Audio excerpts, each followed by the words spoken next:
Cek cek. Intro dulu guys. A feel of discontent.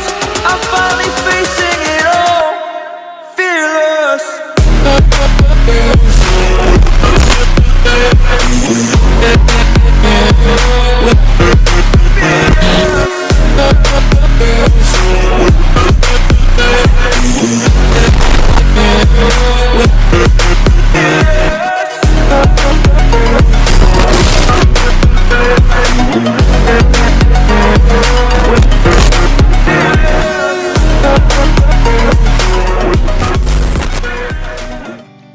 Assalamualaikum warahmatullahi wabarakatuh.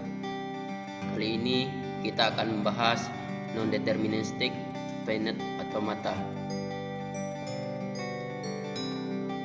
Finite automata ini adalah suatu model komputer dengan jumlah memori yang sangat terbatas.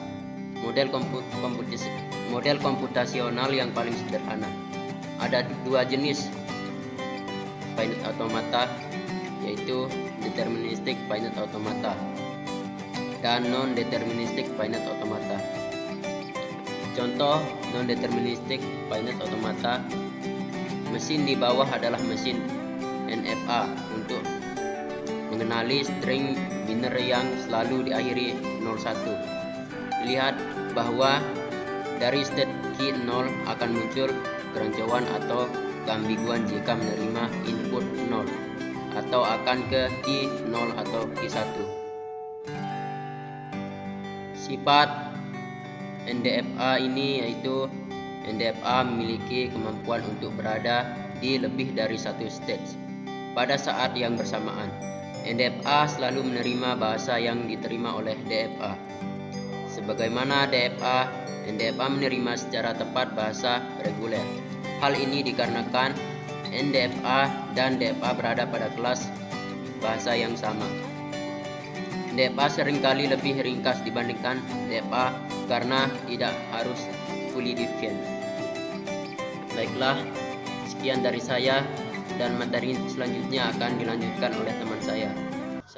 Assalamualaikum warahmatullahi wabarakatuh. Ya, alhamdulillah tadi teman saya sudah menyampaikan materi sebelumnya dan sekarang saya akan melanjutkan materi selanjutnya. Oke. Di sini kita akan membahas materi definisi informal NDFA. Definisi informal NDFA terdiri dari finite number of states atau dilambangkan dengan S. Oke. Dan satu initial state minimal satu final state. Terdiri dari finite symbol atau alfabet. Ya, selanjutnya yaitu himpunan fungsi transisi delta. Dan perbedaan NDFA dan DFA terletak pada aturan transisi, di mana ada minimal satu state NDFA yang pada saat menerima suatu simbol berpindah ke 0 atau lebih dari satu state yang lain. Ya, seperti contoh di bawah ini. Ya, selanjutnya kita beralih ke NDFA sebagai a captor. Misalnya, kita punya mesin NDFA atau menerima string berakhir 01. Lihat proses berikut yang ada tercantum di bawah ini. Dan selanjutnya kita akan beralih ke definisi formal NDFA.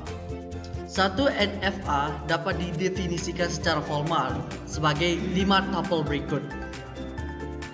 Yang pertama, key, sigma, delta, key 0, sama F. Itulah lambang-lambang 5 tuple berikut tersebut.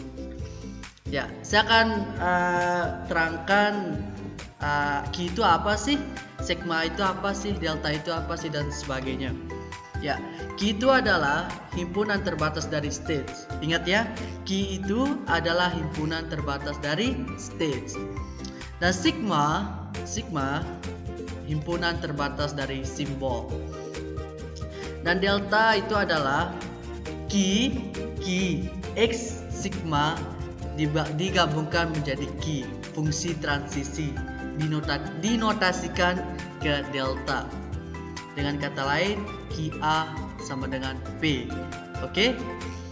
Dan P adalah himpunan state hasil transisi. Dan selanjutnya yaitu key 0. Q0 itu dielementasikan menjadi Q adalah initial state.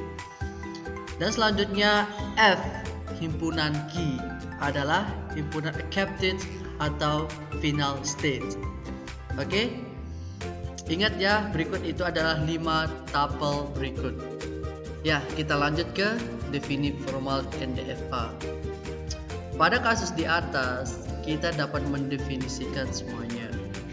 Ya, seperti contoh yang udah saya terapkan di sini, yaitu buka kurung, setelah itu buka kurung kurawal, Q0, Q1, Q2, setelah itu tutup kurawal, kemudian koma, setelah itu buka kurawal lagi, 0,1, tutup kurawal, koma delta, koma Q0, koma buka kurung kurawal, Q2, tutup kurung kurawal, dan tutup kurung. Ya, itu adalah kasus dapat kita definisikan di atas. Dan delta pun bisa dideskripsikan sebagai berikut. Ya, itu materi yang saya dapat sampaikan, dan materi selanjutnya akan disampaikan oleh teman saya. Nah, Assalamualaikum warahmatullahi wabarakatuh. Saya akan melanjutkan materi sebelumnya yang dibacakan tadi oleh teman saya. Sekarang saya akan melanjuti materi dengan fungsi transisi yang diperluas. Fungsi transisi yang ada didefinisikan formal dapat diperluas menjadi bentuk yang menerima beberapa input sekaligus. Perluasan aturan transisi itu terangkum dalam 1. Delta action dalam kurung Q0, alpha tutup kurung sama dengan buka kurawal Q0 tutup kurawal. 2. Delta action buka kurung Q0, 0 tutup kurung sama dengan buka kurawal Q0, Q1 tutup kurawal, dan seterusnya. Bahasa dari NDFA. Jika A sama dengan buka kurung Q sigma delta Q0, F tutup kurung adalah NDFA, maka L dalam kurung A sama dengan buka kurung kurawal W atau delta action buka kurung Q0, W tutup kurung irisan F tidak sama dengan himpunan kosong tutup kurawal, sehingga L buka kurung A adalah himpunan undayan string W dari sigma kali, sehingga delta action buka kurung Q0, W tutup kurung memuat setidaknya satu final stage. Dari sini dapat kita ambil kesimpulan bahwa untuk mengecek apakah suatu string dapat diterima atau tidak oleh sebuah NDFA, ketika juga dapat menggunakan metode aturan transisi yang diperluas ini. Ekuivalen NDFA dengan DFA1. Pada banyak bahasa, kita lebih mudah membangun NDFA daripada DFA. Ada fakta mengejutkan bahwa untuk setiap NDFA yang dibangun selalu bisa dideskripsikan bentuk DFA yang ekuivalen dengannya. Jumlah state pada DFA yang ekuivalen tersebut minimal sama dengan yang dimiliki oleh NDFA. Di kasus yang paling buruk, jumlah state DFA-nya adalah 2 pangkat n dari n state di NDFA. Sekian dari saya, selanjutnya akan dilanjutkan oleh teman saya. Assalamualaikum warahmatullahi wabarakatuh. Saya akan melanjutkan tentang materi tersebut.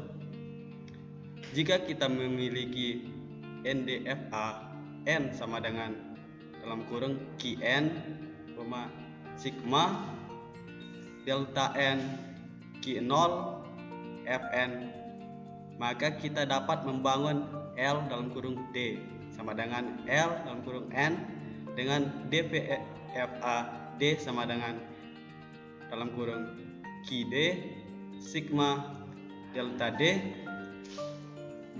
dalam kurung kurawal Q0 FD.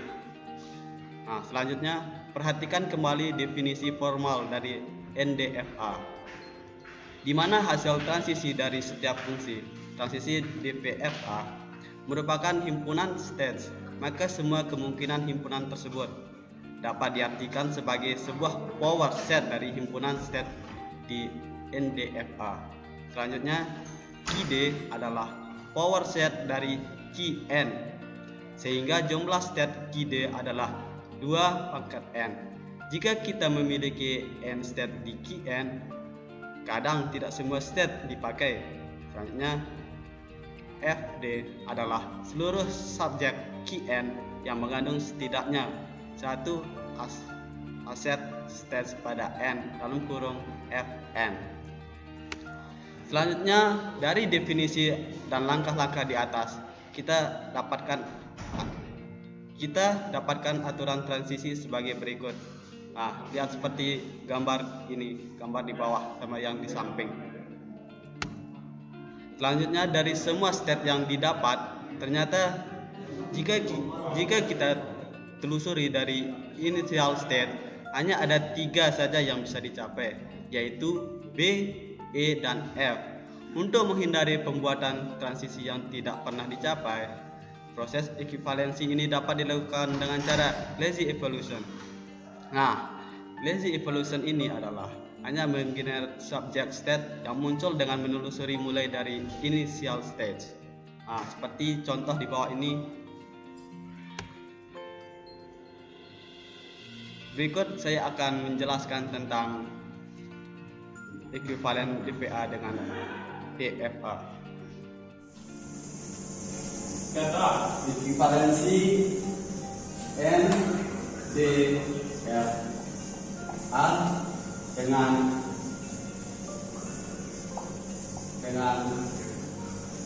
DFA. Nah, kita mulai dari yang pertama dulu.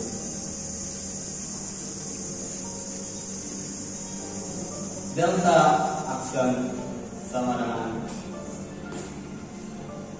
kurung kurawal Q0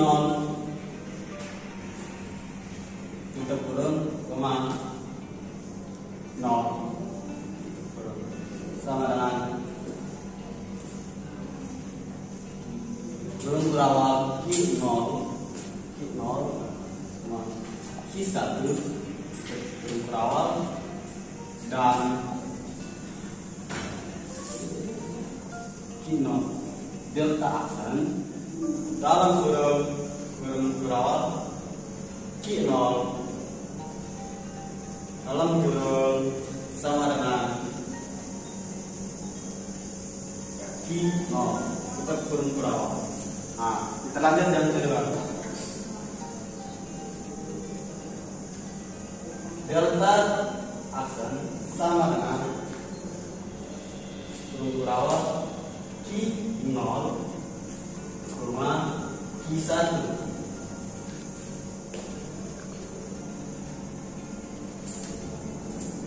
0 tutup.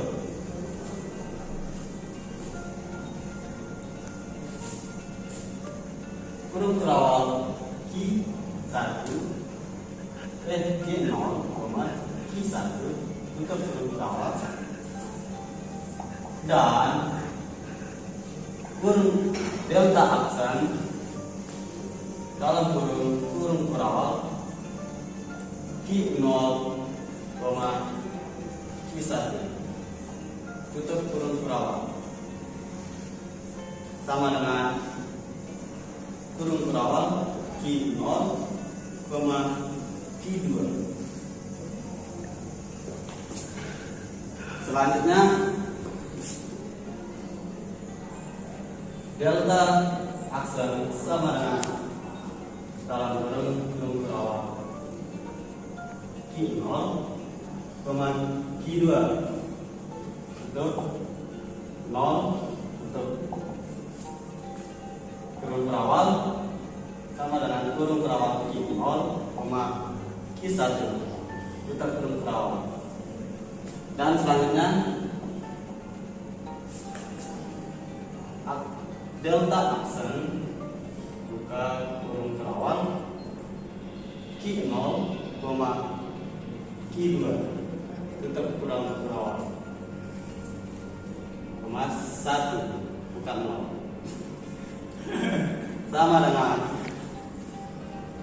Q0 tutup kurung berawal. Nah, itu saja dia sama dengan begini.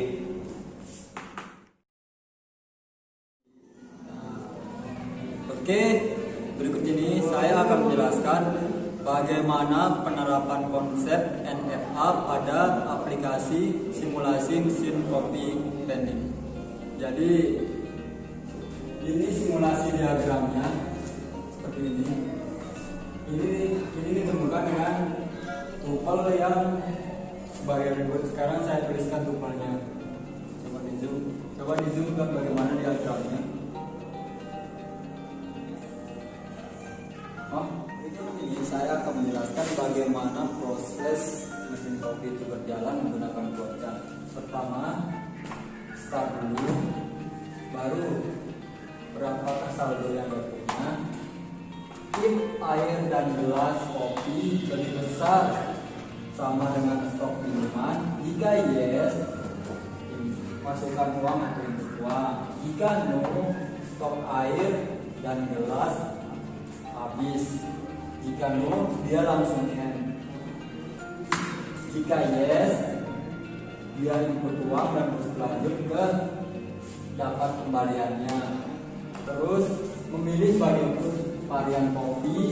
Selanjutnya baca keseluruhan simbol, masukkan passing gambar yang terbentuk dan membuat kopi. Nah, selanjutnya kopi telah jadi, terima kasih. Dan